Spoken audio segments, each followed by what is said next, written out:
नमस्कार दोस्तों। हम पढ़ रहे थे भारतीय संविधान की विशेषताएं और पिछली कई क्लासेज इस पर हो चुकी हैं। आज इस सिलसिले को थोड़ा आगे बढ़ाते हैं और आज हम पढ़ रहे हैं भारतीय संविधान की विशेषताओं में। आपके सामने जैसा कि बोर्ड पर लिखा हुआ है, भारत 5वें नंबर की विशेषता जो हम नोट्स के अकॉर्डिंग जिस तरीके से पढ़ रहे थे, तो उसमें ये हमारे नोट्स में जो इसका क्रम पड़ा हुआ है ये 5वां है। इसका मतलब ये नहीं है कि भारतीय संविधान की विशेषताओं में कोई इसका 5वां ही नंबर है। कोई सी विशेषता कैसे भी पढ़ लो, ये जानना चाहिए कि भारतीय संविधान की कौन सी विशेषता है। तो ये जो 5वें नंबर पर यहाँ लिखा हुआ है, इसका मतलब ये है कि 4 विशेषताएं हम पिछली क्लासों में पढ़ चुके हैं। तो 5वें नंबर पर हमने क्या लिखा हुआ है कि भारत एक लोकतंत्रात्मक या लोकतांत्रिक गणराज्य है। ये अपने आप में एक विशेषता है।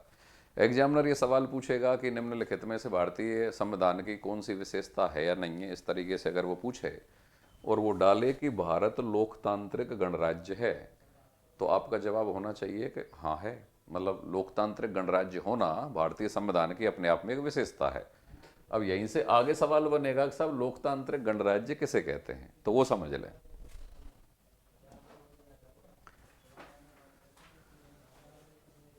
हाँ जी, इसमें दो शब्द आए। एक तो आया भाई लोकतांत्रिक,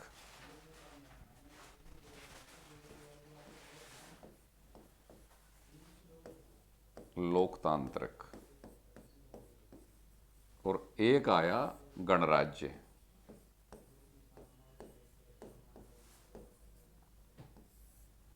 तो इन दोनों के मायने क्या हैं वो आपको पता होना चाहिए।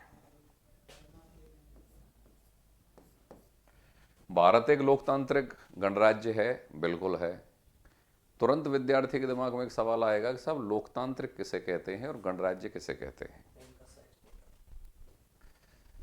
तो लोकतांत्रिक किसे कहते हैं और गणराज्य किसे कहते हैं, तो लोकतांत्रिक किसे कहते हैं वो समझिए पहले। तो ऐसी शासन व्यवस्था जिसमें सर्वोच्च सत्ता अंतिम रूप से जनता के हाथ में होती है, वो लोकतंत्र कहलाता है।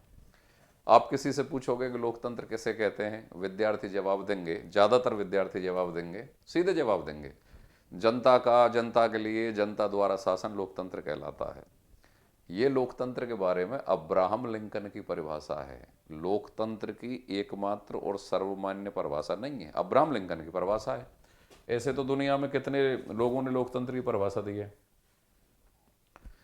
तो लोकतंत्र क्या होता है? ऐसी शासन व्यवस्था जिसमें सर्वोच्च सत्ता या संप्रभुता शक्ति अंतिम रूप से जनता के हाथ में होती है, वो क्या कहलाता है? लोकतंत्र कहलाता है। तो ये लोकतंत्र की अनिवार्य विशेषता होगी। क्या होगी? सर्वोच्च सत्ता,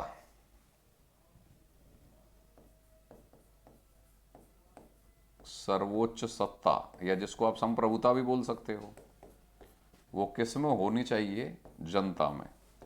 अगर सर्वोच्च सत्ता या संप्रभुता जनता में है तो वह शासन व्यवस्था क्या कहलाएगी? लोकतंत्र। अब भारत में सर्वोच्च सत्ता जनता में है या नहीं है, ये इस बात से सिद्ध होता है कि वैसे तो औपचारिक रूप से कि भारत में संविधान की संप्रभुता है या संविधान सर्वोच्च है, ठीक बात है। सरकार का कोई सा भी अंग होगा, कोई भी व्यक्ति होगा, कोई भी अधिकारी प्राधिकारी कोई भी है, वो अपनी सब सत्ता कहाँ से ग्रहण करेंगे? संविधान से ग्रहण करेंगे। तो संविधान की सर्वोच्चता है भारत में, ठीक है। लेकिन संविधान भी अपनी सर्वोच्च शक्ति या संप्रभुता कहाँ से ग्रहण करता है? भारत की जनता से ग्रहण करता है। आपने प्रस्तावना पढ़ी होगी और उसमें जो पहली ही लाइन है कि हम भारत के लोग भारत को, फिर उसमें आगे जो प्रस्तावना में लिखा हुआ है ऐसा ऐसा ऐसा बनाते हैं। तो कौन बनाते हैं? हम भारत के लोग। तो यहाँ पर दो सवाल एग्जामिनर सामान्यतः पूछता है कि भारत में संप्रभुता शक्ति किस में निहित है। अगर जनता भी ऑप्शन में है और संविधान भी ऑप्शन में है तो जनता हमेशा आंसर होगा।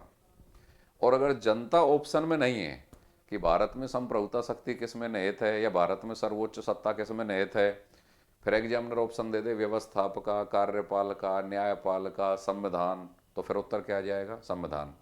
भारत में संप्रभुता शक्ति या सर्वोच्च शक्ति किस में निहित है? व्यवस्थापका में, कार्यपालिका में, न्यायपालिका में, संविधान में। तो फिर उत्तर क्या हो जाएगा? संविधान। संविधान की सर्वोच्चता हमारे यहाँ ना व्यवस्थापका की है, ना कार्यपालिका की है, ना न्यायपालिका की है।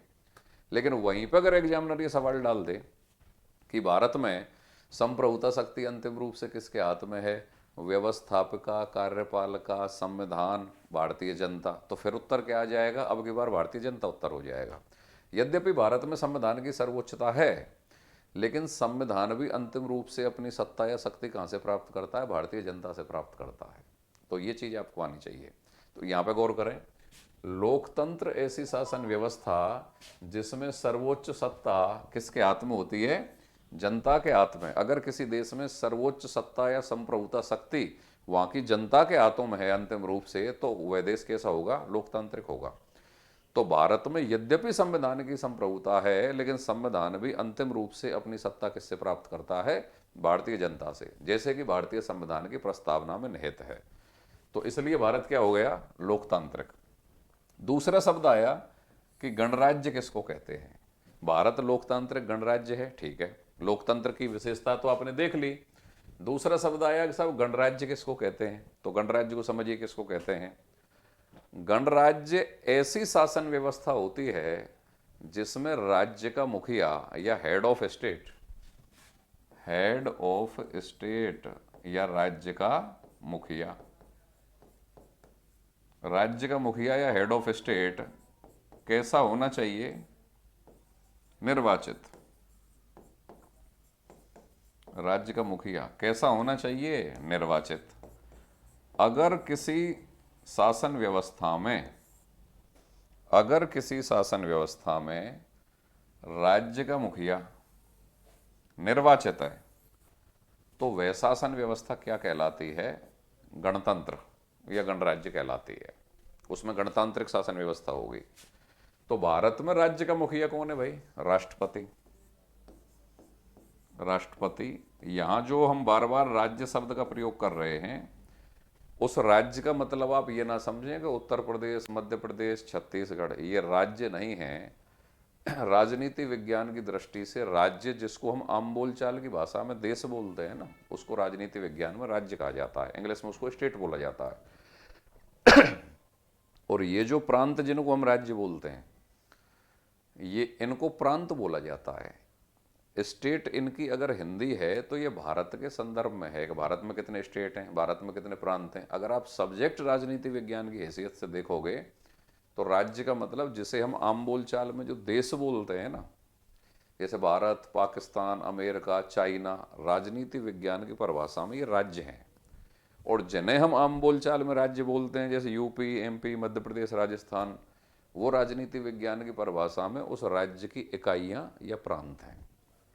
तो इस पे अगर अपन गौर कर रहे हैं कि गणराज्य क्या होता है, और फिर हम कह रहे हैं कि गणराज्य वह शासन व्यवस्था होती है कि जिसमें हेड ऑफ स्टेट या राज्य का मुखिया, तो भारत अगर एक राज्य है तो भारत में राज्य का मुखिया कौन है? राष्ट्रपति।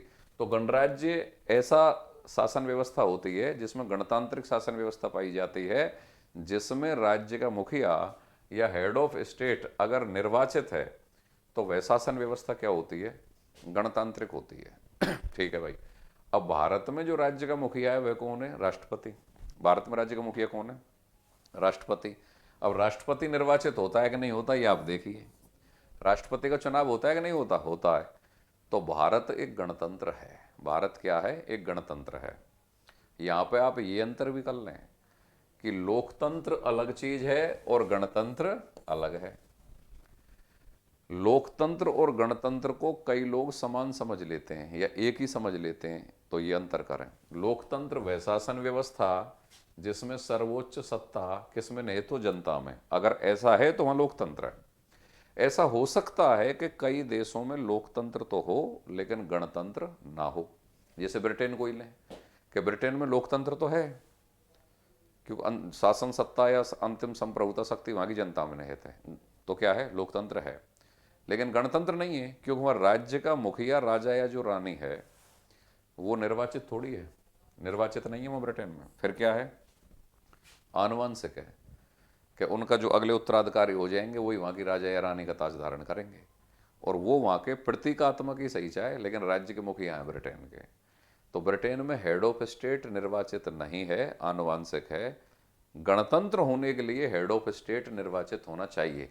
तो ब्रिटेन लोकतंत्र तो है लेकिन गणतंत्र नहीं है। अमेरिका और भारत लोकतंत्र भी हैं और गणतंत्र भी हैं, क्योंकि दोनों ही जगह हेड ऑफ स्टेट राष्ट्रपति है, और दोनों ही जगह राष्ट्रपति का क्या होता है, निर्वाचन होता है। तो इसलिए भारत चूंकि हेड ऑफ स्टेट राष्ट्रपति है, राष्ट्रपति का निर्वाचन होता है, और गणतंत्र उसको ही कहेंगे जिसमें हेड ऑफ स्टेट या राज्य का मुखिया निर्वाचित हो। तो भारत क्या है, एक लोकतांत्रिक व्यवस्था वाला भी देश है और गणतांत्रिक व्यवस्था वाला भी देश है। अतः भारत एक लोकतांत्रिक गणराज्य है। ये रहा, ये जो शब्द है लोकतांत्रिक गणराज्य, उसका भावार्थ। अच्छा, एक चीज और समझें। यद्यपि भारत ने अपना राष्ट्रमंडल की सदस्यता ग्रहण की है, ब्रिटिश राष्ट्रमंडल की सदस्यता ग्रहण की है, लेकिन ब्रिटिश राष्ट्रमंडल की सदस्यता को ग्रहण करने के बाद भी, ब्रिटिश राष्ट्रमंडल क्या है, राष्ट्रों का समूह है। उस राष्ट्रमंडल का जो अध्यक्ष या मुखिया होती है वो प्रतीकात्मक रूप से ब्रिटेन का राजा या रानी होती है। कैसे? प्रतीकात्मक रूप से, नाम मात्र का ही मान लो। तो ब्रिटिश राष्ट्रमंडल की सदस्यता स्वीकार करने के बाद भी क्या भारत संप्रभु देश रहा या नहीं रहा, यह अपने आप में एक सवाल जाता है। तो यहां पर गौर करें, यद्यपि भारत ब्रिटिश राष्ट्रमंडल का सदस्य है, जो कि उसने अपने राष्ट्रीय हितों के अनुसार उसकी सदस्यता ग्रहण की है, लेकिन उस राष्ट्रमंडल की प्रतीकात्मक अध्यक्ष जो राजा या रानी ब्रिटेन का है, उसकी संप्रभुता शक्ति भारत ने स्वीकार नहीं की है।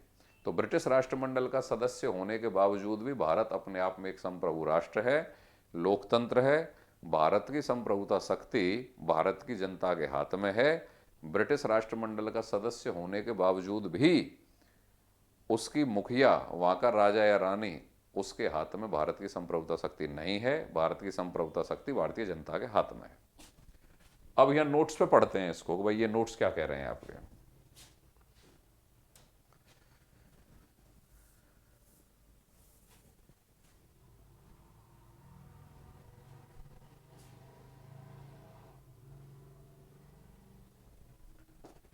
हाँ जी, लोकतांत्रिक गणराज्य भारत क्या है, लोकतांत्रिक गणराज्य। इस विशेषता पर हमने भी गौर किया। भारत एक लोकतांत्रिक गणराज्य है, ठीक है भाई, ये विशेषता भी अपन ने पढ़ी। इसका तात्पर्य है कि भारत की संप्रभुता, भारत की संप्रभुता भारत के लोगों में, ये रहा भाई, भारत के लोगों में निहित है। अभी आपको समझाया गया है कि लोकतांत्रिक व्यवस्था वाला देश उसे कहते हैं जिस देश में संप्रभुता शक्ति या सर्वोच्च सत्ता वहां की जनता के हाथों में होती है। तो आपके नोट्स में भी यही लिखा हुआ है कि भारत एक लोकतांत्रिक गणराज्य है। इसका तात्पर्य है कि भारत की संप्रभुता किस में निहित है, भारत के लोगों में निहित है। ठीक है भाई, वे सार्वभौमिक वयस्क मताधिकार के आधार पर स्वयं को प्रशासित करते हैं। सार्वभौमिक वयस्क मताधिकार के आधार पर भारत के लोग अपने राजनीतिक प्रतिनिधियों को चुनते हैं, जो राज्य विधानमंडल में और केंद्रीय विधानमंडल संसद में जाकर उनके लिए कानूनों का निर्माण करते हैं और उनके द्वारा वो शासित होते हैं। तो अपने ऊपर शासन करने वाले प्रतिनिधियों को चुनने का अधिकार भारत की जनता में है। तो भारत की जनता ही तो चुनती है सार्वभौमिक वयस्क मताधिकार के आधार पर। 18 साल की उम्र प्राप्त करने वाला हर भारतवासी मतदाता हो जाता है और वो मतदाता चुनावों के माध्यम से अपने राजनीतिक प्रतिनिधियों को चुनते हैं, जो राज्य के विधानमंडल या केंद्रीय विधानमंडलों में पहुंचते हैं और उनके लिए शासन करने वाले कानून बनाते हैं। अर्थात भारत की जनता ने सार्वभौमिक वयस्क मताधिकार के आधार पर अपने ऊपर शासन करने वाले लोगों को चुना, या वो कैसे शासित होंगे और किन लोगों के द्वारा होंगे, उन लोगों को भारतीय जनता ने चुना। स्वयं को प्रशासित करते हैं। भारत में राज्य प्रमुख, ये मैं जो बार बार जिक्र कर रहा था, हेड ऑफ स्टेट, तो राज्य प्रमुख कौन है भाई, राष्ट्रपति। राष्ट्रपति एक निश्चित समयावधि के लिए क्या होता है, निर्वाचित होता है। तो यहां पे गौर करो, राज्य प्रमुख का निर्वाचन हो गया कि नहीं हो गया, हो गया। तो ऐसी शासन व्यवस्था जिसमें राज्य प्रमुख या हेड ऑफ स्टेट निर्वाचित होता है, वह क्या कहलाती है, गणराज्य या गणतंत्र कहलाती है। तो दोनों विशेषताएं हो गई, लोकतांत्रिक वाली भी हो गई और गणतंत्रात्मक वाली भी हो गई। लोकतांत्रिक तो इसलिए हो गई कि अंतिम सत्ता या सर्वोच्च सत्ता भारतीय जनता के हाथ में है, जो कि अभी आपने पढ़ा। और गणतंत्र इसलिए हो गया कि जो राज्य प्रमुख है, हेड ऑफ स्टेट है, जो कि हमारे यहाँ राष्ट्रपति है, उसका क्या हो रहा है, निर्वाचन हो रहा है। यद्यपि भारत राष्ट्रमंडल को कॉमनवेल्थ बोला जाता है, राष्ट्रमंडल का सदस्य है जिसकी प्रमुख ब्रिटिश साम्राज्ञी है। राष्ट्रमंडल की प्रमुख कौन है भाई, ब्रिटिश साम्राज्ञी राष्ट्रमंडल की प्रमुख मानी जाती है, जो कि इस संस्था की मात्र प्रतीकात्मक प्रमुख है। क्या ब्रिटिश साम्राज्ञी राष्ट्रमंडल की वास्तविक प्रमुख है? नहीं, क्योंकि अगर वो वास्तविक प्रमुख होती तो भारत के हाथ में संप्रभुता शक्ति होती ही नहीं। फिर तो संप्रभुता शक्ति किस में होती, उस महारानी के अंतर्गत ही होती। और महारानी कहाँ की थी, ब्रिटेन की। यही तो कारण है कि 1947 से पहले भारत एक देश तो था लेकिन राज्य नहीं था, क्योंकि राज्य होने के लिए 4 विशेषताएं अनिवार्य रूप से होनी चाहिए: भूमि, जनसंख्या, सरकार और संप्रभुता। भूमि तो थी भारत की 15 अगस्त 1947 से पहले, जनसंख्या भी थी यहाँ पे, सरकार भी यहाँ पे शासन संचालन का कार्य करती थी, लेकिन संप्रभुता नहीं थी। ये चौथा तत्व जो संप्रभुता का है, ये किसके पास था, ब्रिटेन के पास। क्यों, भारत के लिए कानूनों का निर्माण कौन करता था, ब्रिटिश संसद। तो भारत की संप्रभुता शक्ति भारत के पास नहीं होकर ब्रिटेन की संसद के पास थी। लेकिन 15 अगस्त 1947 के बाद भारत की संप्रभुता शक्ति भारतीयों के हाथों में आ गई, तब भारत को राज्य का दर्जा मिला। तो 15 अगस्त 1947 से पहले, गौर करें, संप्रभुता शक्ति नहीं होने के कारण भारत देश तो था लेकिन राजनीति विज्ञान की परिभाषा के अनुसार राज्य नहीं था। ठीक है, अब बात करते हैं आगे की। आलोचक ये सवाल कर सकते हैं कि भाई भारत जब आज़ाद हो गया उसके बाद ब्रिटिश राष्ट्रमंडल की सदस्यता भारत ने ग्रहण कर ली। ब्रिटिश राष्ट्रमंडल की जो मुखिया होती है वो ब्रिटेन की साम्राज्ञी होती है। ठीक है, ब्रिटेन का जो ताज है वो वहाँ का मुखिया है। अब वहाँ का मुखिया है ब्रिटिश राष्ट्रमंडल का। भारत इस शर्त पे ब्रिटिश राष्ट्रमंडल में शामिल हुआ है कि अपने राष्ट्रीय हितों के अनुसार बहुत सारे देशों के संगठन में जुड़ जाना भारत के फायदे का था, इसलिए तो शामिल हो गया। लेकिन ब्रिटेन की जो साम्राज्ञी है वो उस राष्ट्रमंडल की केवल प्रतीकात्मक प्रमुख है, उसके हाथ में असल में संप्रभुता नहीं है। क्योंकि असल में अगर उसके हाथ में संप्रभुता होती तो फिर उन सारे संगठन के जो सदस्य देश हैं उनकी संप्रभुता किसके हाथ में होती, ब्रिटेन की महारानी के हाथ में। तो फिर तो इसका मतलब यह है कि भारत की संप्रभुता भारत के हाथ में नहीं होगी, ब्रिटेन की महारानी के हाथ में होती। और अगर ऐसा होता तो भारत को राज्य कहा जा सकता था क्या, नहीं। अब भारत अपने राष्ट्रीय हितों के कारण राष्ट्रमंडल का सदस्य तो बना है, लेकिन संप्रभुता भारत ने अपने हाथ में रखी है। भले ही ब्रिटेन की महारानी राष्ट्रमंडल की मुखिया है या अध्यक्ष है, लेकिन वो प्रतीकात्मक अध्यक्ष है, उसकी संप्रभुता शक्ति को भारत स्वीकार नहीं करता है। तो यहां पर 2 शब्दों से पढ़ चलें कि लोकतांत्रिक है भारत, है, गणराज्य है, गणतंत्रात्मक व्यवस्था है। क्योंकि हेड ऑफ स्टेट राष्ट्रपति क्या होता है, निर्वाचित होता है, इसलिए गणतंत्र। लोकतंत्र क्यों है, क्योंकि अंतिम संप्रभुता शक्ति भारत की जनता के ही हाथ में है, इसलिए लोकतंत्र है। फिर आगे बढ़ो।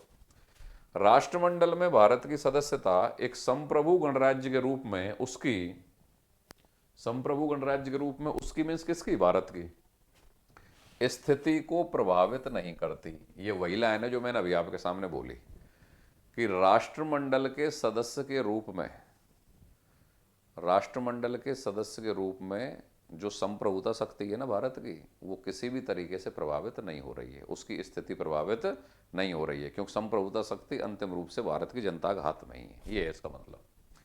तो भारत की विशेषता संविधान की आपने पढ़ी कि लोकतांत्रिक गणराज्य है। यहाँ पर 2 शब्द आए, एक लोकतंत्र और एक गणतंत्र। तो दोनों विशेषताएं क्या होती हैं ये आप समझ गए, और ये दोनों विशेषताएं भारतीय संविधान में पाई जा रही हैं या नहीं पाई जा रही हैं, ये भी शायद आप ढंग से समझ गए होंगे। अब हम पढ़ते हैं भारतीय संविधान की अगली विशेषता, संसदीय सर्वोच्चता।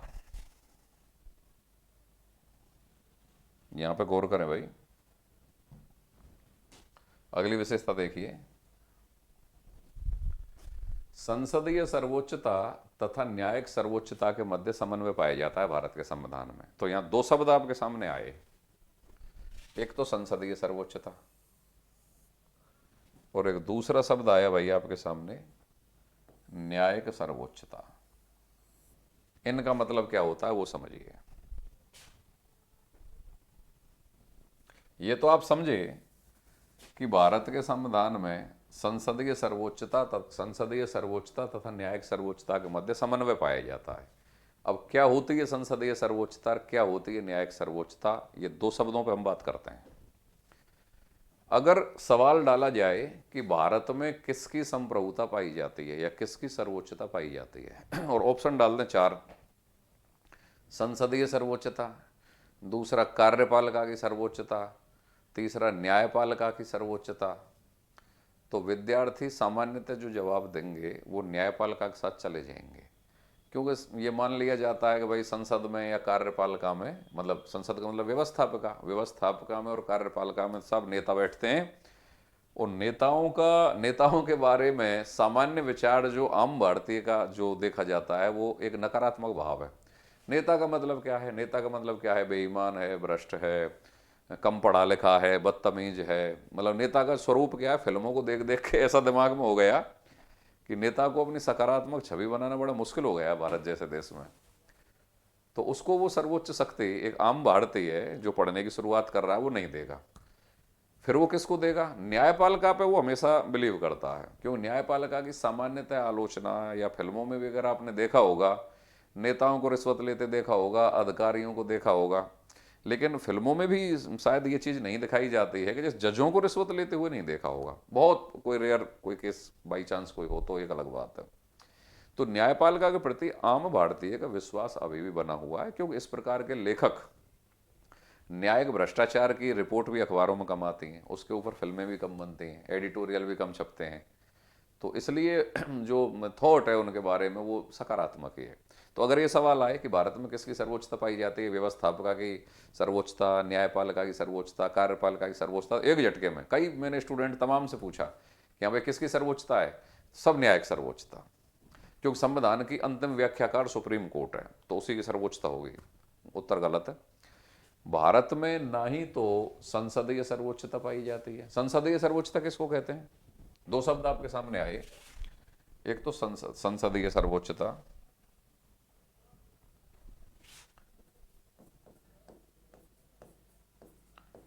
संसदीय सर्वोच्चता या संसदीय संप्रभुता कह सकते हो आप। संप्रभुता या सर्वोच्चता, किसी भी शब्द का प्रयोग कर सकता है एग्जामिनर, संप्रभुता या सर्वोच्चता। और दूसरी कौन सी हो गई भाई आपके? न्यायिक सर्वोच्चता।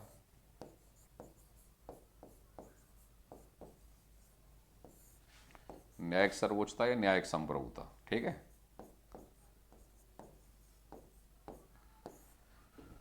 तो देखिए, संसदीय सर्वोच्चता का मतलब यह है कि संसद सर्वोच्च है, अंतिम शक्ति, संप्रभुता शक्ति संसद के हाथ है। और संसद अगर कैसा भी कानून बना दे, न्यायपालिका न्यायिक पुनरावलोकन के द्वारा उस कानून को खारिज नहीं कर सकती है। अगर ऐसी स्थिति है तो उसको संसदीय संप्रभुता की स्थिति कहेंगे। और इस स्थिति का जो बेस्ट उदाहरण है वो है ब्रिटेन का संविधान। संसदीय सर्वोच्चता कहां पाई जा रही है? ब्रिटेन में।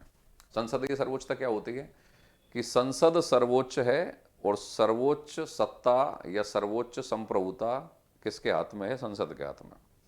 और अगर संसद कोई कानून बना देती है तो न्यायपालिका उस कानून को न्यायिक पुनरावलोकन के द्वारा खारिज नहीं कर सकती है। अगर ऐसी स्थिति है तो वहां संसदीय सर्वोच्चता पाई जाएगी। तो क्या भारत में ऐसा संभव है कि संसद कोई कानून बना दे और न्यायपालिका न्यायिक पुनरावलोकन के द्वारा उसको खारिज नहीं कर सके? तो ये तो स्थिति भारत में नहीं है। यद्यपि संसद के हाथ में ये शक्ति है कि वे संविधान के मूल ढांचे की भावना को बदले या बिगाड़े बिना मूल अधिकारों सहित संविधान के किसी भी भाग में संशोधन कर सकती है, लेकिन फिर भी संसद के द्वारा किए गए किसी भी संविधान संशोधन या किसी भी कानून का न्यायपालिका न्यायिक पुनरावलोकन करने का अधिकार रखती है कि नहीं रखती है? भारत में रखती है। ब्रिटेन में ऐसा नहीं है। तो ब्रिटेन में क्या है? ब्रिटेन में संसदीय सर्वोच्चता पाई जा रही है, लेकिन भारत में ऐसी ब्रिटेन वाली संसदीय सर्वोच्चता है क्या? नहीं है। यहां पे फिर गौर करें आप। यद्यपि भारत ने अपनी संसदात्मक शासन प्रणाली ब्रिटेन से ली है, नो डाउट ली है, लेकिन क्या ब्रिटेन जैसी संसदीय सर्वोच्चता को भारत ने अपनाया है? नहीं। संसदात्मक शासन प्रणाली तो ब्रिटेन से ली है, लेकिन ब्रिटेन जैसी संसदीय सर्वोच्चता को भारत ने नहीं अपनाया। भारत की संसद के द्वारा बनाए गए कानूनों का न्यायिक पुनरावलोकन या न्यायिक समीक्षा या संवैधानिक जांच भारत का न्यायपालिका या भारत सर्वोच्च न्यायालय या हाईकोर्ट दोनों कर सकते हैं। तो उतनी संसदीय सर्वोच्चता जो कि ब्रिटेन में पाई जाती है, भारत में नहीं पाई जाती। ठीक है। तो संसदीय सर्वोच्चता क्या है ये आपने समझा, क्या भारत में संसदीय सर्वोच्चता है क्या, ये भी आपने समझा। अब बात कर लेते हैं न्यायिक सर्वोच्चता की।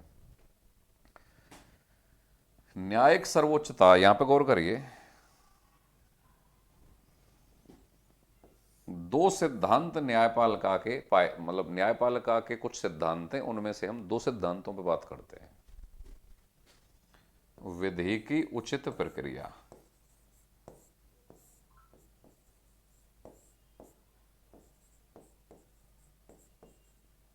विधि की उचित प्रक्रिया।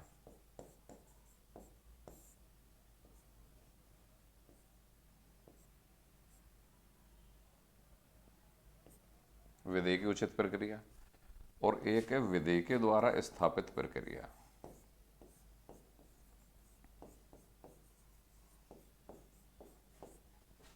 विधि के द्वारा स्थापित प्रक्रिया।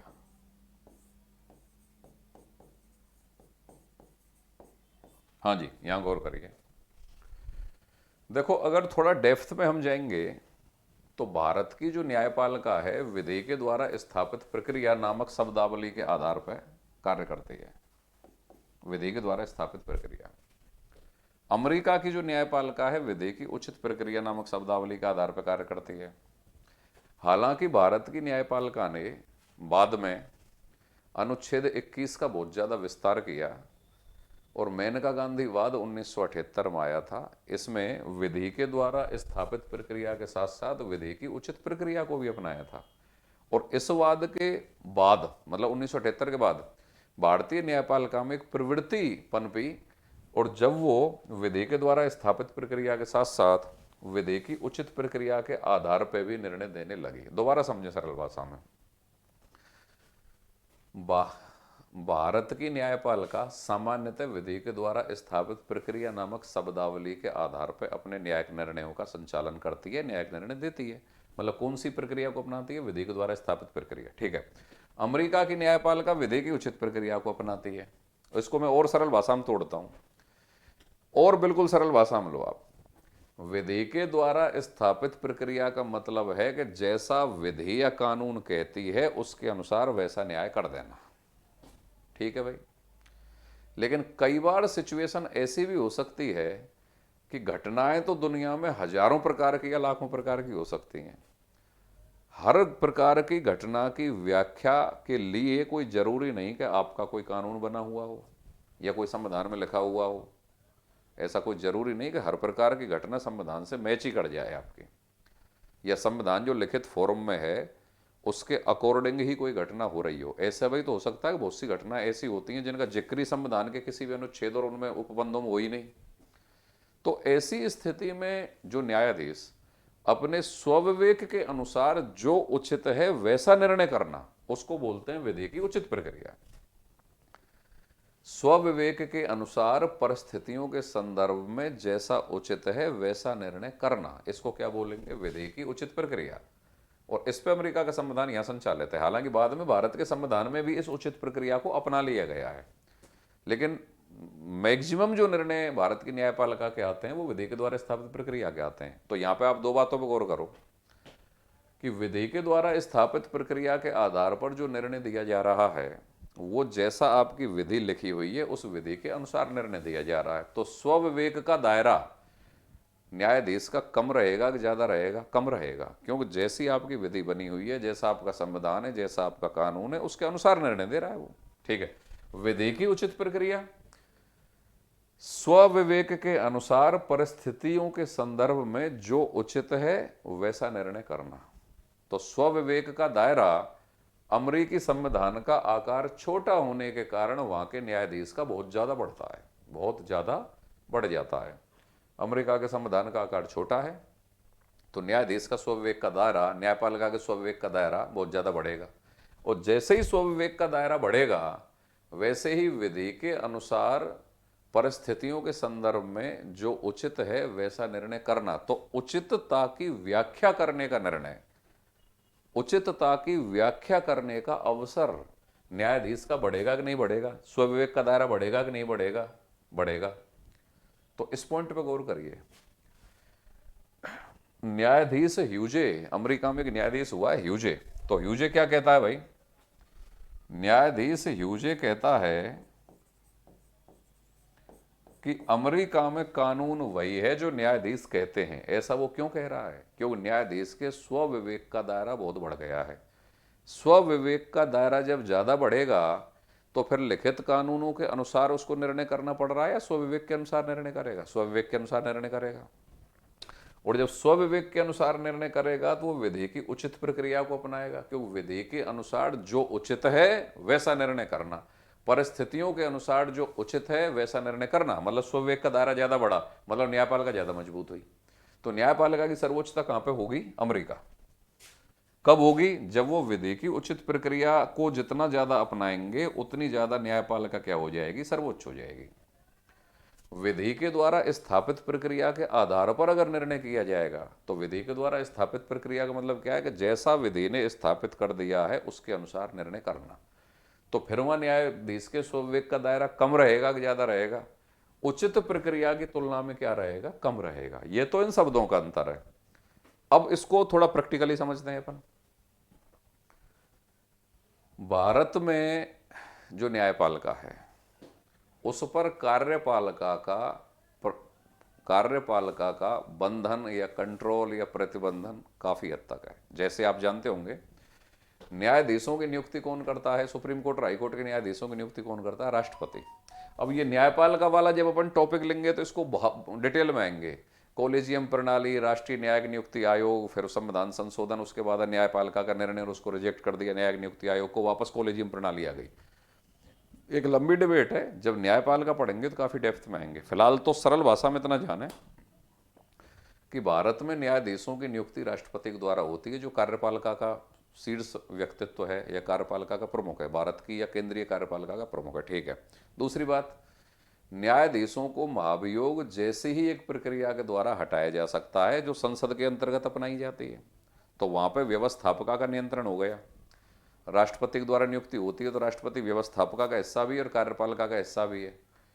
ठीक है। अमेरिका में न्यायाधीशों को पूर्ण स्वतंत्रता, पूर्ण तो मतलब ना कह सकते हैं अपन, लेकिन बहुत तो काफी हद तक स्वतंत्रता दी गई है। व्यवस्थापिका का प्रतिबंध या उस पर कंट्रोल या उसकी सीमाएं न्यायपालिका के ऊपर उतनी नहीं है जितनी कि भारत में पाई जाती हैं। तो यहां पे गौर करें, क्या भारत में न्यायपालिका सर्वोच्च है? नहीं। न्यायपालिका को तो महाभियोग जैसी प्रक्रिया के द्वारा ही संसद में प्रस्ताव पारित करके न्यायाधीशों को हटा दिया जा सकता है।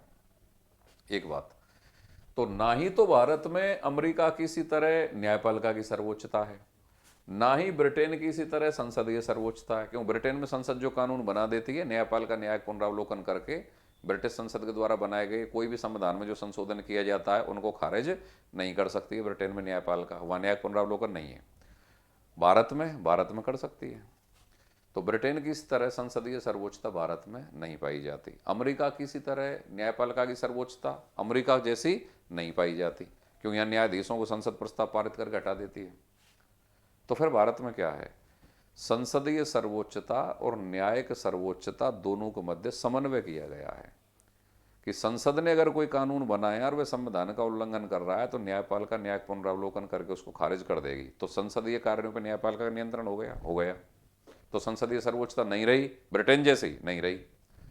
न्यायपालिका अगर न्यायाधीश कदाचार के दोषी पाए जा सकते हैं या पाए जाते हैं तो उनको महाभियोग जैसे ही एक प्रस्ताव के द्वारा पद से हटाने की प्रक्रिया का पूरा प्रावधान है व्यवस्थापिका के द्वारा।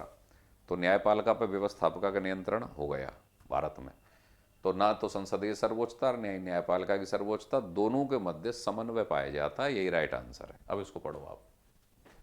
संसदीय सर्वोच्चता तथा न्यायिक सर्वोच्चता के मध्य समन्वय। अब जो नोट्स में क्या लिखा हुआ है वो अपन देख लेते हैं।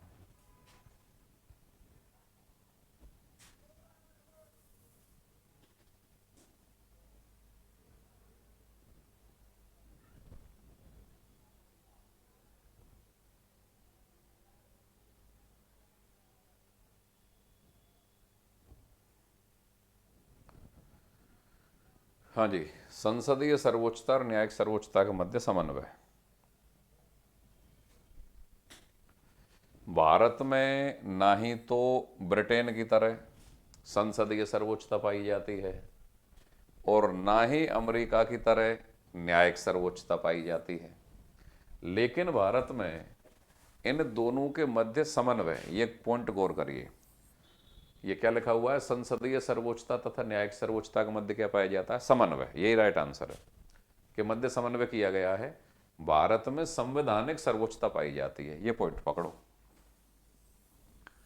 एग्जामिनर सवाल पूछेगा भारत में किसकी सर्वोच्चता पाई जाती है, या भारत में संप्रभुता या सर्वोच्चता किस में निहित है।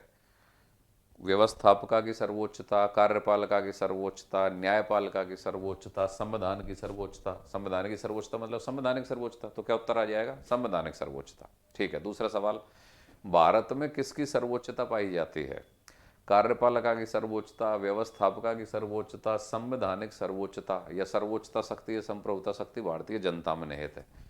तो संविधान की सर्वोच्चता या संप्रभुता शक्ति संविधान में निहित है, या संप्रभुता शक्ति या सर्वोच्च शक्ति जनता में निहित है। अगर ये दोनों ऑप्शन में आए तो जनता हमेशा फर्स्ट आंसर, जनता की अनुपस्थिति में संविधान में सर्वोच्चता शक्ति या संप्रभुता शक्ति या संवैधानिक सर्वोच्चता, ये सेकंड आंसर। लेकिन व्यवस्थापिका, कार्यपालिका, न्यायपालिका और संविधान की सर्वोच्चता आए तो फिर आंसर क्या होगा, संविधान की सर्वोच्चता। लेकिन अगर जनता आ गई तो फिर फाइनल आंसर क्या होगा, संप्रभुता शक्ति या सर्वोच्च शक्ति किस में निहित होगी, जनता में। ये पॉइंट है भाई। अब यहां आगे बढ़िए। डीलोम नाम का एक विद्वान है, वो क्या कहता है, बड़ी अलंकारिक भाषा में उसने एक कोटेशन दी है, ब्रिटेन की संसद सब कुछ कर सकती है, सिर्फ पुरुष को स्त्री और स्त्री को पुरुष नहीं बना सकती। ये कोटेशन है, इस कोटेशन को याद कर लेना। ब्रिटेन की संसद सब कुछ कर सकती है, सिर्फ पुरुष को स्त्री और स्त्री को पुरुष नहीं बना सकती। ये अलंकारिक भाषा में डीलोम ये कहना चाह रहा है कि ब्रिटेन की संसद कोई सा भी कानून बना सकती है, सिर्फ वो ऐसे कार्य नहीं कर सकती जो अप्राकृतिक है, मतलब प्रकृति में वो अलाउड ही नहीं है, या प्रकृति में वो हो ही नहीं सकते, सिर्फ उनको नहीं कर सकती। या पुरुष को स्त्री बना देना, स्त्री को पुरुष बना देना, ये प्राकृतिक कार्य है, ये ब्रिटेन की संसद के हाथ में नहीं है। इसके अलावा ऐसा कोई भी कार्य जिसको मनुष्य कर सकता है, उसको ब्रिटेन की संसद कर सकती है। ये है इसका मतलब ब्रिटेन की संसद इतनी सर्वोच्च है कि वो कोई भी कानून बना सकती है, अपने देश में कुछ भी कर सकती है। सिर्फ इतना है कि पुरुष को स्त्री और स्त्री को पुरुष नहीं बना सकती, बाकी वो सारा काम कर सकती है। तो इस अलंकारिक भाषा के द्वारा डीलोम ने ब्रिटेन में संसदीय सर्वोच्चता को इंगित किया है। तो संसदीय सर्वोच्चता या संसद की संप्रभुता कहां पाई जाती है, ब्रिटेन में। ठीक है, आगे देखिए। न्यायाधीश ह्यूजे, इसके बारे में हम अभी बात कर चुके हैं। न्यायाधीश ह्यूजे ने कहा था कि अमेरिका में कानून वही है जो न्यायाधीश कहते हैं। अगले पन्ने पाएगा, जो न्यायाधीश कहते हैं। कहने का मतलब यह है कि ह्यूजे अमेरिका में न्यायाधीशों के स्वविवेक को या न्यायाधीशों की सर्वोच्च शक्ति को इस कदर परिभाषित कर रहे हैं कि अमेरिका में कानून वही है जो न्यायाधीश कहते हैं। इसका मतलब क्या है कि न्यायाधीश क्या कहेगा ये उसके स्वविवेक पर डिपेंड करेगा, और अगर उसने स्वविवेक के अकॉर्डिंग, विधि की उचित प्रक्रिया के अकॉर्डिंग, परिस्थितियों के अनुसार जो उचित है वैसा करने की निर्णय नीति के अकॉर्डिंग उसने जो भी निर्णय दे दिया, वही वहां पर कानून है, ये कहना चाह रहे हैं। तो ह्यूजे इसमें अमेरिका में न्यायपालिका की सर्वोच्चता के बारे में बात कर रहे हैं। अब भारत की बात करते हैं साहब। भारत में अमेरिका की तरह न्यायपालिका सर्वोच्च नहीं है। किसकी तरह नहीं है, अमेरिका की तरह सर्वोच्च नहीं है भाई। भारत में स्वतंत्र न्यायपालिका है, निष्पक्ष न्यायपालिका है। भारतीय न्यायपालिका की विशेषताएं एग्जामिनर ने पूछी, स्वतंत्र न्यायपालिका, निष्पक्ष न्यायपालिका, न्यायिक पुनरावलोकन की विशेषताओं से युक्त न्यायपालिका, ठीक है, न्यायिक सर्वोच्चता से युक्त न्यायपालिका। तो यहां पर गौर करना, न्यायिक सर्वोच्चता भारत में नहीं है, संसदीय सर्वोच्चता भी भारत में नहीं है। न्यायिक सर्वोच्चता और संसदीय सर्वोच्चता के मध्य समन्वय किया गया है। ऐसे एग्जामिनर ऐसे सवाल बहुत बार पूछता है कि भारतीय न्यायपालिका की विशेषताओं में क्या शामिल है या क्या नहीं है। निष्पक्ष न्यायपालिका ठीक है, स्वतंत्र न्यायपालिका है, न्यायिक पुनरावलोकन या न्यायिक समीक्षा की शक्ति से युक्त न्यायपालिका है, न्यायिक सर्वोच्चता की शक्ति से युक्त न्यायपालिका नहीं है। ठीक है भाई, आगे देखो। भारत में अमेरिका की तरह न्यायपालिका सर्वोच्च नहीं है, क्योंकि भारत में विधि की उचित प्रक्रिया की बजाय विधि के द्वारा स्थापित प्रक्रिया को अपनाया गया है। ये वो लाइन है जिस पे अभी अपन ने काफी लंबा चौड़ा डिस्कशन किया है। न्यायाधीश तब ज्यादा पावरफुल हो जाते हैं जब वो विधि की उचित प्रक्रिया के अनुसार निर्णय करते हैं। क्योंकि विधि की उचित प्रक्रिया का मतलब है कि विधि के अनुसार या कानून के अनुसार जो उचित है उस आधार पर निर्णय करना। अब कौन सी चीज उचित है या कम उचित है या ज्यादा उचित है, इसकी व्याख्या करने का जब अवसर मिले तो ये स्वविवेक पे बहुत ज्यादा बात चली जाएगी कि नहीं चली जाएगी? चली जाएगी। तो इसलिए जब स्वविवेक पे बात चली जाएगी तो संप्रभुता शक्ति या सर्वोच्चता शक्ति न्यायाधीश का आत्मा आ जाएगी। ठीक है। लेकिन जैसे ही आप विधि के द्वारा स्थापित प्रक्रिया के अनुसार निर्णय करोगे, तो विधि के द्वारा स्थापित प्रक्रिया का मतलब ये है कि विधि के अनुसार जो चीज जैसी स्थापित है या लिखित है या निर्धारित है वैसा निर्णय करना। तो स्वविवेक का दायरा या उचितता की व्याख्या करने का दायरा कम हो जाएगा, अपेक्षाकृत उचित प्रक्रिया वाले से अपेक्षाकृत कम हो जाएगा। तो अमेरिका में चूंकि विधि की उचित प्रक्रिया अपनाई जाती है, भारत में विधि की उचित प्रक्रिया की बजाय विधि के द्वारा स्थापित प्रक्रिया को अपनाया जाता है। इसलिए भारत में न्यायपालिका की सर्वोच्चता या स्वतंत्रता उतनी नहीं हो पाती है जितने की अमेरिकी न्यायपालिका में होती है। ठीक है। भारत में यद्यपि संसद संविधान के मूल ढांचे को छोड़कर, देखो दोबारा गौर करो, ये चीज बार बार आ रही है, संसद संविधान के मूल ढांचे में तो कोई छेड़छाड़ होगी ही नहीं, लेकिन मूल ढांचे को छोड़कर किसी भी भाग में परिवर्तन कर सकती है। लेकिन वहीं न्यायपालिका संसदीय विधियों की समीक्षा या पुनरावलोकन भी कर सकती है। भाई ये बात ठीक है कि संसद संविधान के मूल ढांचे को छोड़कर संविधान के किसी भी भाग में संशोधन कर सकती है भाई। कानून बनाने की शक्ति किसके पास है? संसद के पास। लेकिन यहां पर यह भी तय है कि न्यायपालिका के पास संसद के द्वारा बनाए गए कानूनों की समीक्षा करने की या न्यायिक पुनरावलोकन करने की या संवैधानिक जांच करने की शक्ति है। किसके पास है? न्यायपालिका के पास। और न्यायपालिका अपनी समीक्षा की शक्ति या न्यायिक पुनरावलोकन की शक्ति के द्वारा संसद के द्वारा बनाए गए कानूनों को खारिज भी कर सकती है। तो बताओ संसद में सर्वोच्चता कहाँ रही? संसद के द्वारा बनाए गए कानूनों को अगर न्यायपालिका जांच कर रही है और उनको खारिज कर रही है तो संसद के ऊपर न्यायपालिका हावी हो गई। ठीक है, हो गई। लेकिन न्यायाधीश भी कौन से भारत में निरंकुश हो सकते हैं? अगर कदाचार का प्रयोग करते हैं, संवैधानिक सीमाओं का अतिक्रमण करते हैं, तो फिर संसद महाभियोग जैसी प्रक्रिया अपनाकर न्यायाधीशों को भी पद से हटा सकती है। तो फिर न्यायपालिका संसद के नीचे भी आ गई। तो इस प्रकार का चेक एंड बैलेंस भारत में अपनाया गया है। तो संसद की सर्वोच्चता भी नहीं है, न्यायपालिका की सर्वोच्चता भी नहीं है, दोनों के मध्य क्या है? समन्वय। फिर भाई आपकी अगली विशेषता आती है एकात्मक लक्षणों सहित संघात्मक व्यवस्था। भारत में जो संघात्मक व्यवस्था अपनाई जाती है ये बड़ा डिबेट का विषय है। अगर आप आईएएस मेंस और आरएएस मेंस या किसी भी स्टेट का पीसीएस का मेंस दे रहे हैं तो ये सवाल बार बार आपको मेंस के दरमियान देखने को मिलेगा कि भारत के संघात्मक व्यवस्था की समीक्षा कीजिए, नियोजन के संदर्भ में भारतीय जो संघात्मक व्यवस्था है उसका स्वरूप, उसकी व्याख्या कीजिए। हाल ही में गठित नीति आयोग ने भारतीय संघात्मक व्यवस्था को किस हद तक प्रभावित किया है या किस हद तक प्रभावित करने की संभावना है, इसकी समीक्षा कीजिए। भारत में एकात्मकता प्रधान संघवाद पाया जाता है। भारत में कोई सौदेबाजी वाला संघवाद कहता है कोई विदेशी राइटर, और कोई कहता है कि भाई अर्धसंघ है, कोई कहता है कि सहकारी संघवाद है। तो ये एक लंबा डिबेट है। संघवाद अपने आप में एक ऐसी विशेषता है कि अगर इसको राजनीति विज्ञान के टॉपिक के रूप में पढ़ाया जाएगा तो 3-4 क्लास चली जाएंगी। लेकिन अगर इसको भारतीय संविधान की एक विशेषता के रूप में पढ़ाया जाएगा तो वैसे तो इस टॉपिक में कितना ही डेप्थ में आप घुस सकते हो लेकिन अगर संविधान की विशेषता की हैसियत से इसको पढ़ाया जाए तो इसमें 10-12 फिक्स लाइन है जिनको अगर विद्यार्थियों को पकड़ा दिया जाएगा तो उनका सवाल हिट हो जाएगा पेपर में। बहुत ज़्यादा वो ज्ञानी तो शायद नहीं बन पाएंगे, वो ज्ञानी तो खैर कोई भी नहीं है, मुझे तो ऐसा लगता है कि सब ज्ञान सीखने की प्रक्रिया में ही है। लेकिन ऑब्जेक्टिव टाइप में अगर आपको सवाल हिट करना है तो वो एक अलग मेथड है, सवाल हिट हो जाएगा, परीक्षा निकल जाएगी, वो कोई दिक्कत नहीं है। लेकिन अगर आपको चीज़ों को असल में समझना है और जैसे मेंस एग्जामिनेशन है वहाँ पर अगर आपको लिखना है तो फिर चीज़ें काफ़ी गहराई से लेनी होती हैं। लेकिन फिलहाल तो हम ये भारतीय संविधान की विशेषताओं के साथ हैं और इसमें केवल हल्का हल्का ब्रीफली या विशेषताओं वाला पॉइंट ही पकड़ेंगे।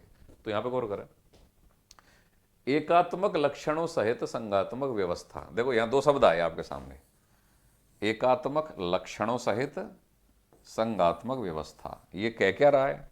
ये कह रहा है कि वैसे तो भारत में संघात्मक व्यवस्था है, लेकिन ऐसी संघात्मक व्यवस्था है जिसमें एकात्मक लक्षण भी, एकात्मक लक्षणों सहित मतलब एकात्मकता के भी लक्षण है और वैसे संघात्मक है। तो एकात्मकता के भी लक्षण हो गए और संघात्मकता वाकले भी हो गए। सरल भाषा में तोड़ो पहले शब्दों को। दूसरा क्या कह रहा है, एकात्मकता की ओर झुकाव के साथ संघात्मक।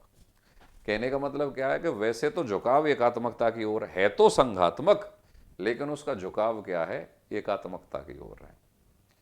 तो एकात्मक और संघात्मक दोनों लक्षण हो रहे हैं। अब असल में खेल क्या है वो समझो आप। चलो इनको घटाते हैं, पहले आपको मैं सरल भाषा में भावार्थ के रूप में बताता हूं इसको। ये लो भाई, ये नोट्स तो आपके इधर कर दिए। अब भाई सारे प्रकार के विद्यार्थियों की भावनाओं का ख्याल किया जाता है हमारी क्लास में पूरी तरीके से लोकतांत्रिक माहौल में। कई विद्यार्थी कहते हैं कि साहब जब आप बोर्ड पे समझाते हो तो हमारे एकदम दिमाग में उतर जाता है, वैसे पढ़ाया करो। कई कहते हैं कि साहब जब आप प्रिंटेड नोट्स सामने रखते हो ना और वो पॉइंट टू पॉइंट चीज़ें चलती हैं तो हमारे एकदम दिमाग में छप जाता है। चलिए भाई, दोनों प्रकार की टेक्निक यूज में ले लेते हैं, फायदा होना चाहिए आप लोगों को। तो देखिए इसको इस तरीके से, भारत की संघात्मक व्यवस्था असल में क्या है वो देखें आप। दो शब्द आए आपके सामने,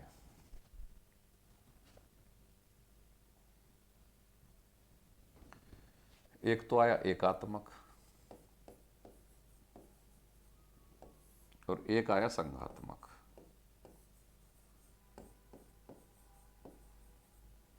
तो फिर तीसरा पॉइंट बना कि भारत में क्या है।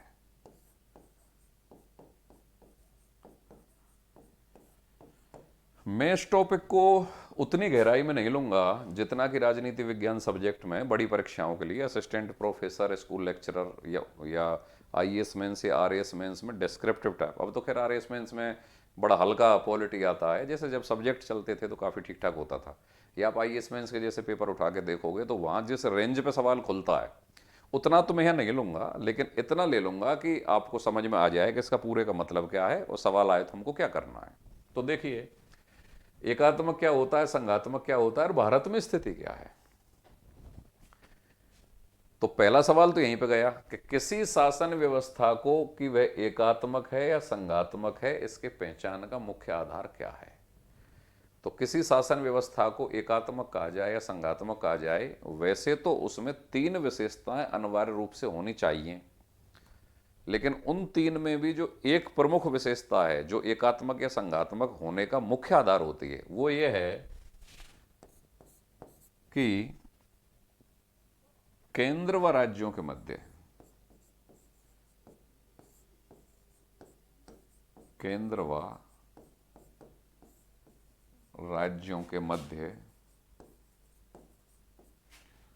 शक्ति विभाजन।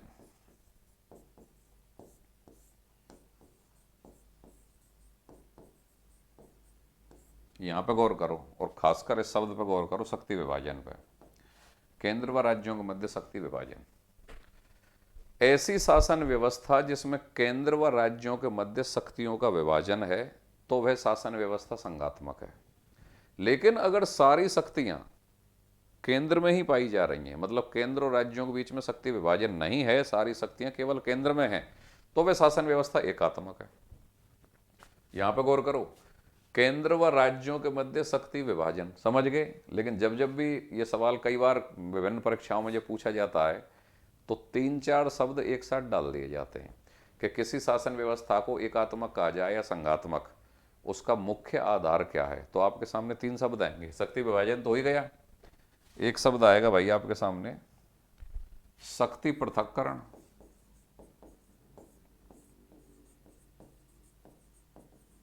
तो शक्ति पृथक्करण है क्या, संघात्मक व्यवस्था होने का आधार नहीं है। एक आएगा शक्ति विकेंद्रीकरण, एक जैसे लगते हैं ये देखने में, विभाजन हुआ, विकेंद्रीकरण हुआ, पृथक्करण हुआ। एक आएगा शक्ति केंद्रीकरण, हाँ भाई अब इसको गौर करो। कोई शासन व्यवस्था संघात्मक है कि एकात्मक है, इसका मुख्य आधार केंद्र व राज्यों के मध्य शक्तियों का विभाजन है। क्या है भाई, शक्तियों का विभाजन। यहां पे गौर करो, शक्ति विभाजन को इंग्लिश में डिवीजन ऑफ पावर्स बोलते हैं। क्या बोलते हैं, डिवीजन ऑफ पावर्स, शक्तियों का विभाजन। शक्ति पृथक्करण को सेपरेशन ऑफ पावर्स बोला जाता है। क्या बोला जाता है, सेपरेशन ऑफ पावर्स। शक्ति विकेंद्रीकरण को डिसेंट्रलाइजेशन ऑफ पावर्स बोला जाता है, और शक्ति केंद्रीकरण को सेंट्रलाइजेशन ऑफ पावर बोला जाता है। तो इंग्लिश टर्म भी थोड़ा सा यहाँ पे देख लेना। कई बार प्रॉब्लम क्या आती है, सामान्यतः आरपीएससी नामक एक संस्था राजस्थान में पाई जाती है, और दुनिया में आज तक के इतिहास में उसने एक भी पेपर ऐसा नहीं बनाया जो बेदाग हो। हिंदी में तो वो लिखेगा शक्ति विभाजन, इंग्लिश में आना चाहिए डिवीजन ऑफ पावर्स, लेकिन इंग्लिश वर्जन में लिख देगा सेपरेशन ऑफ पावर्स। अब प्रॉब्लम हो गई। खैर ये एक अलग डिस्कोर्स चला जाएगा कि साहब हिंदी को माने कि इंग्लिश को माने, कौन सा वर्जन सही होता है। तो बड़े बड़े गॉसिप चलते हैं कि माना इंग्लिश वाला ही जाएगा, ऐसा कुछ नहीं है। आरपीएससी की आंसर की में या किसी भी संस्था की आंसर की में पेपर जो सेट करने वाला आदमी है उसने जो उत्तर मान लिया है वो माना जाता है। बाद में जब वो आंसर की चेंज होती हैं, ऊपर नीचे सवाल डिलीट होते हैं, गलत होते हैं, तो कई विद्यार्थियों का कबाड़ा हो जाता है बेचारों का, कई नहीं होते हुए भी पास हो जाते हैं। तो ऐसी दुर्घटनाएं सामान्यतः होती रहती हैं। इन सब चीज़ों को तो अपन करते हैं साइड में। आप तो यहाँ दो मुद्दों में बात करो कि किसी शासन व्यवस्था को एकात्मक कहा जाए या किसी शासन व्यवस्था को संघात्मक कहा जाए, इसका एक मुख्य आधार, सबसे बड़ा मुख्य आधार जो पेपर में होगा वो है शक्तियों का विभाजन, मतलब डिवीजन ऑफ पावर्स। ठीक है, वहीं आपके ऑप्शन में मिलेंगे शक्ति पृथक्करण, शक्ति विकेंद्रीकरण। तो तीनों शब्दों पर गौर करो, शक्ति विभाजन, शक्ति पृथक्करण, शक्ति विकेंद्रीकरण। ऐसा मतलब हो रहा शक्ति बट रही है या शक्ति विभाजित हो रही है, शक्ति एक जगह से दूसरी जगह जा रही है। तीनों देखने में एक जैसे लगते हैं, लेकिन उत्तर क्या होगा? शक्ति विभाजन। ठीक है, ये तीनों चीज भी अलग अलग जगह अलग अलग सवालों के उत्तर होंगे, लेकिन हम इन पे यहां डिस्कस नहीं करेंगे। हम कर रहे हैं भारत की संघात्मक व्यवस्था। तो पहले तो हमने पढ़ा कि भाई संघात्मक व्यवस्था कहते किसे हैं? ऐसी शासन व्यवस्था जिसमें केंद्र और प्रांतों के मध्य शक्तियों का विभाजन हो। एक बात पढ़ी। दूसरी बात, किसी शासन व्यवस्था को संघात्मक होने के लिए तीन अनिवार्य विशेषताएं उसमें होती हैं। एक तो केंद्र और प्रांतों के मध्य शक्तियों का विभाजन होगा, ठीक है। दूसरी बात, संविधान की सर्वोच्चता, संविधान की सर्वोच्चता। तीसरा, स्वतंत्र व निष्पक्ष न्यायपालिका।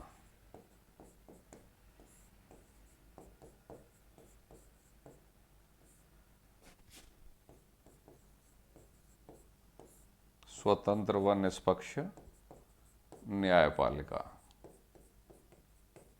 हाँ जी साहब, इन तीन विशेषताओं पर गौर करिए, और तीनों बिल्कुल बाकायदा आपको याद होनी चाहिए, क्योंकि एग्जामिनर का डायरेक्ट सवाल क्या बनेगा? निम्नलिखित में से संघात्मक शासन व्यवस्था की विशेषताओं में क्या शामिल नहीं है? तो तीन तो ये हो गई, केंद्र व राज्यों के मध्य शक्तियों का विभाजन, संविधान की सर्वोच्चता, और तीसरा स्वतंत्र व निष्पक्ष न्यायपालिका। यहां पर गौर करिए, संविधान सर्वोच्च है, ठीक है भाई। केंद्र और प्रांतों के मध्य शक्तियों का विभाजन है, तो केंद्र भी जो भी शक्ति प्राप्त करेगा संविधान से प्राप्त करेगा, राज्य भी जो भी शक्ति प्राप्त करेगा संविधान से प्राप्त करेगा। राज्य कोई केंद्र के अधीनस्थ नहीं है। ऐसा हो सकता है कि किसी देश की शासन व्यवस्था में केंद्र को ज्यादा शक्तियां दी जाएं और प्रांतों को कम शक्ति दी जाए, तो ये अंतर तो चल जाएगा, इतना मान सकते हो बड़ा भाई छोटा भाई।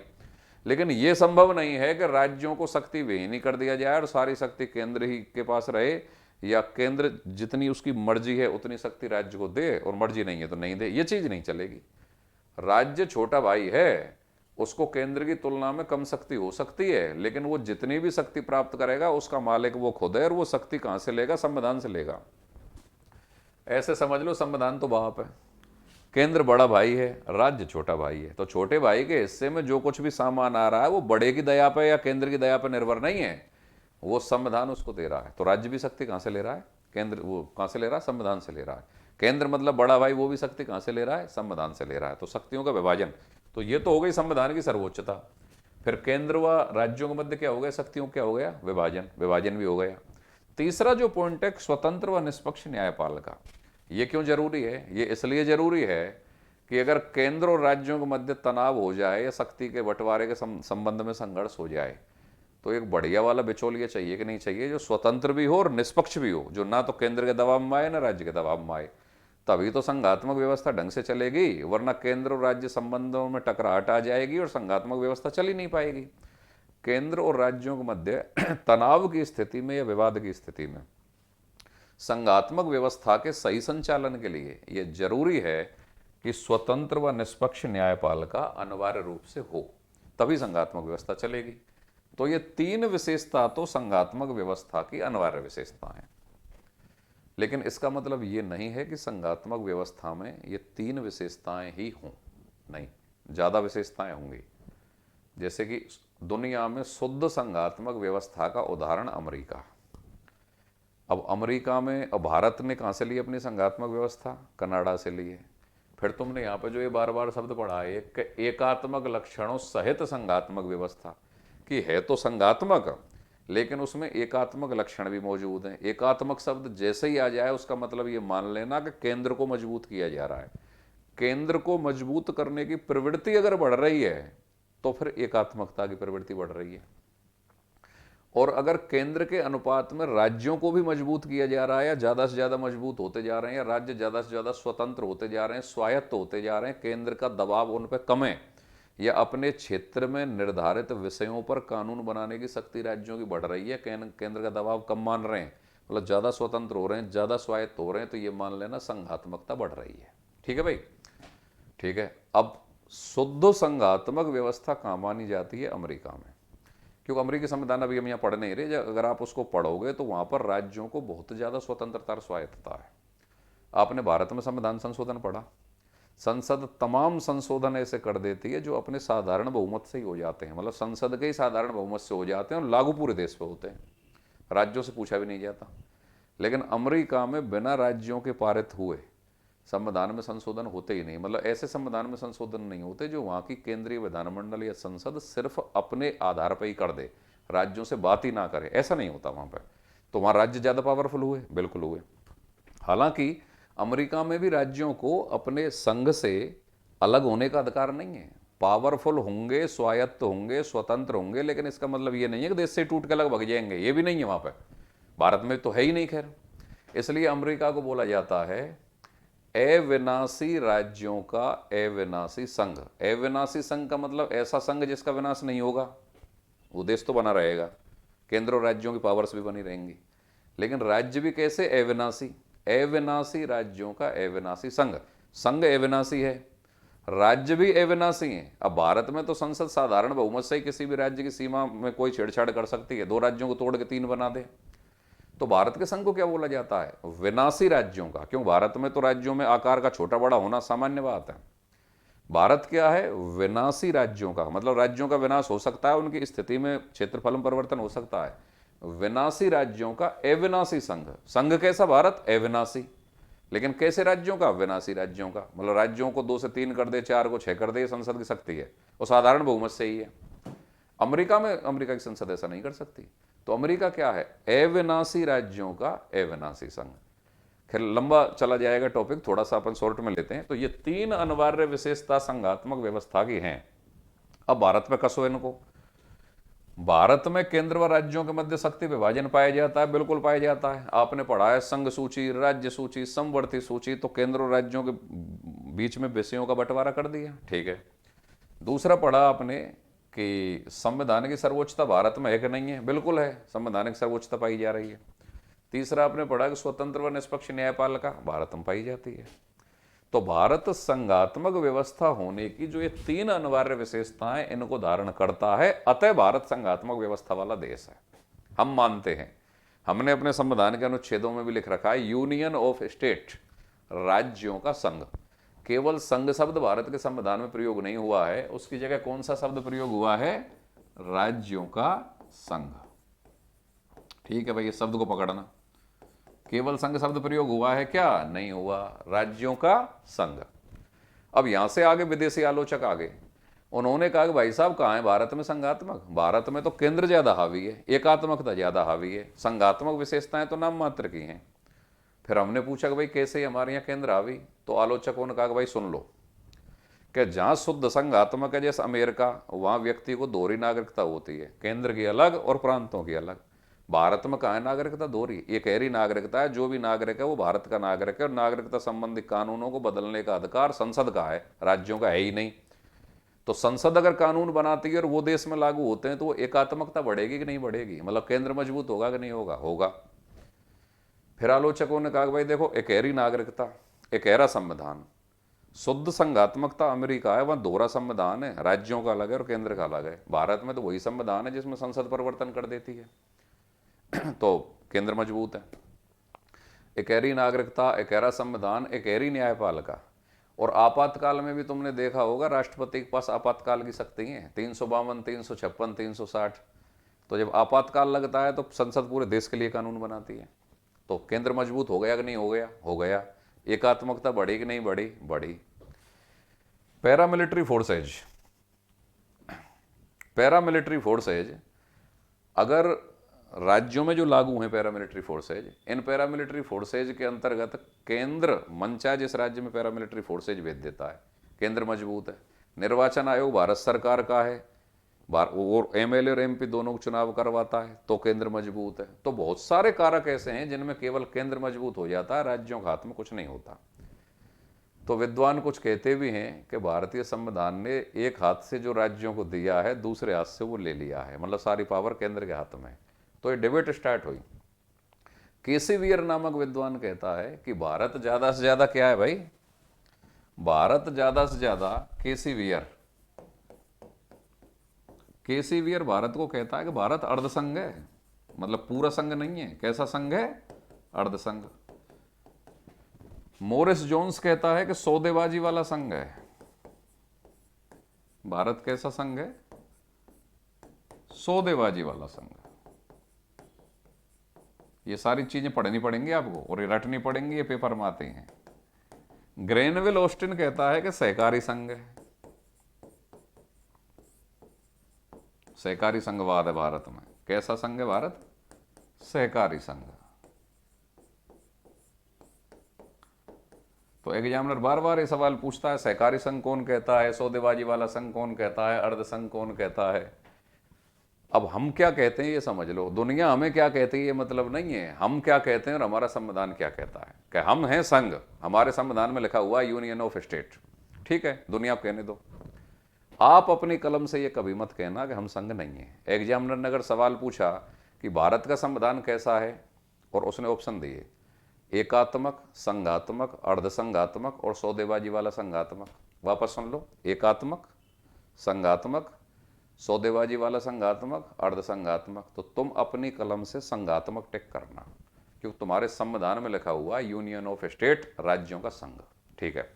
लेकिन इतना हम भी मानते हैं कि हर देश की अपनी परिस्थिति होती है। भाई संघात्मक व्यवस्था अपनानी क्यों पड़ती है? संघात्मक व्यवस्था में क्या होता है, एक केंद्र की सरकार होती है और कुछ प्रांतों की सरकार होती हैं। तो अलग अलग प्रांतों की अलग अलग सरकार होती हैं। तो जिस देश का आकार बड़ा होता है, जनसंख्या बड़ी होती है, सांस्कृतिक और भाषाई विविधता जितनी ज़्यादा होती है, तो उनके आधार पर अलग अलग राज्यों का निर्माण कर दिया जाता है। क्योंकि सारे राज्यों की सारी जनता की समस्याओं का समाधान अकेले दिल्ली में बैठी सरकार कर सकती है क्या? नहीं कर सकती।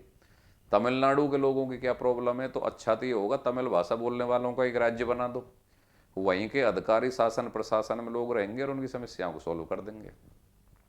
कश्मीर के लोगों को क्या प्रॉब्लम है, बंगाल के लोगों को क्या प्रॉब्लम है, हरियाणा के लोगों को क्या प्रॉब्लम है, तो अगर वहाँ पर राज्य बना दिए जाते हैं तो उनकी समस्याओं का समाधान या उनका विकास कार्य वहाँ की क्षेत्रीय सरकारें कर देती हैं।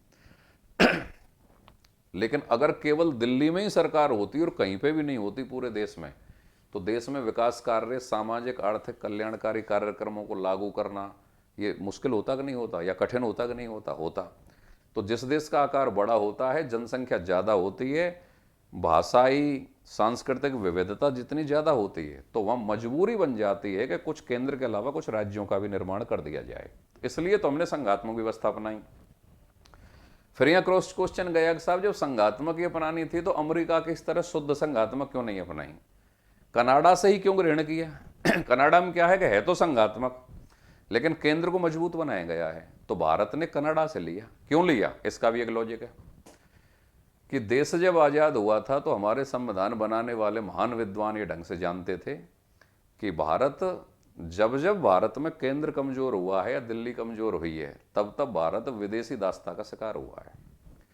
तो अपनी ऐतिहासिक परिस्थितियों का अनुभव होने के कारण हमारे संविधान बनाने वालों ने केंद्र को मजबूत बनाना उचित समझा। एक कारण तो यह था कि ऐतिहासिक अनुभव थे, हमको केंद्र को मजबूत बनाना था। दूसरी बात, भारत में अलगाववाद चरम पे था, अलग अलग क्षेत्रीय आंदोलन, भाषाई आंदोलन, पृथकतावादी आंदोलन चल रहे थे।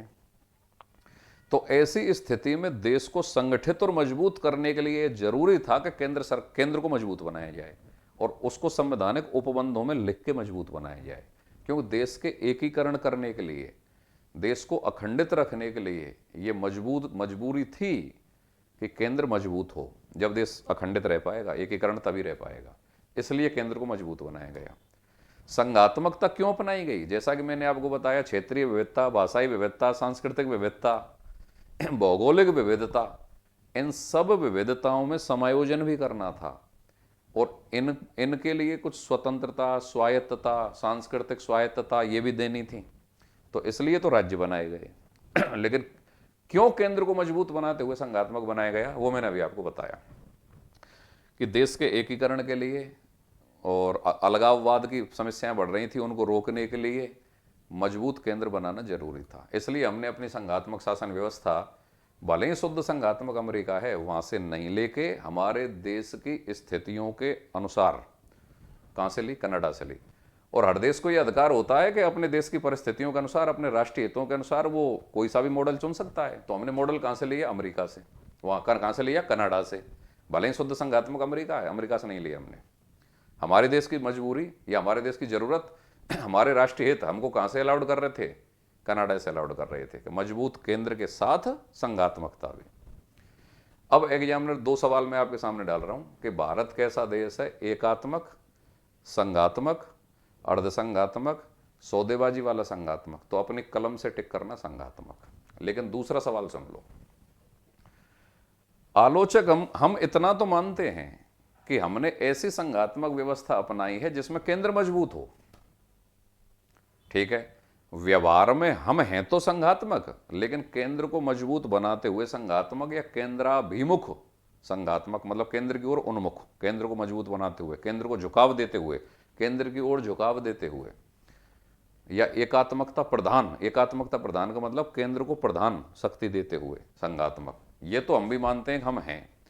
लेकिन कोई अगर हमें अर्धसंघात्मक कहे, सौदेबाजी वाला संघात्मक कहे, तो ये चीज हमें पसंद नहीं है। तो यहां पर दूसरा सवाल क्या आ रहा है कि भारत किस प्रकार का संविधान है? एकात्मक, संघात्मक, अर्धसंघात्मक, और चौथा ऑप्शन अगर आ जाए एकात्मकता प्रधान संघात्मक, तो अब मोर करेक्ट आंसर ये हो जाएगा। क्योंकि ये तो हम स्वीकार करते हैं कि हम एकात्मकता प्रधान संघात्मक हैं, हम केंद्र की ओर झुकाव के साथ संघात्मक हैं। यहां तक भी स्वीकार है कि एकात्मक और संघात्मक दोनों का मिश्रण है, तो वो उत्तर ज्यादा वजन रखेगा बजाय संघात्मक के। दोबारा समझ लें, भारत कैसा संविधान है? एकात्मक, संघात्मक, अर्धसंघात्मक, और चौथा क्या है? चौथे में चाहे चारों में से कोई सही शब्द दे दे। एकात्मकता प्रधान संघात्मक दे दे, केंद्र की ओर झुकाव के साथ संघात्मक दे दे, एकात्मक और संघात्मक का मिश्रण दे दे, तो अब ये चौथा उत्तर हो जाएगा। संघात्मक चाहे भले से ऑप्शन है, उसके बाद भी ये चौथा उत्तर हो जाएगा। हम सैद्धांतिक दृष्टि से संघात्मक हैं, लेकिन व्यावहारिक दृष्टि से केंद्र की ओर झुकाव के साथ या एकात्मकता की ओर झुकाव के साथ संघात्मक हैं, या एकात्मक और संघात्मक दोनों का मिश्रण भी अगर कह रहे हो तो वो भी मोर करेक्ट उत्तर हो जाएगा। लेकिन अगर ये चौथा वाला ऑप्शन नहीं आए, केंद्र की ओर झुकाव के साथ संघात्मक या एकात्मकता की ओर झुकाव के साथ संघात्मक, ये वाला ऑप्शन नहीं आए, और ऐसे आए एकात्मक, संघात्मक, अर्धसंघात्मक, सौदेबाजी वाला संघात्मक, तो फिर हमेशा उत्तर क्या होगा? संघात्मक। तो ये चीज़ आप समझ गए होंगे। अगली जो हमारी क्लास होगी उसमें हम ये भारत की जो संघात्मक व्यवस्था है, जो नोट्स में लिख रखा है, इसको पॉइंट टू पॉइंट आपके सामने लाएंगे। ठीक है भाई, लगातार जुड़े रहें। YouTube channel polity with D Parashar, और ऐप डाउनलोड करें Pant institute Alwar full study material के लिए। धन्यवाद।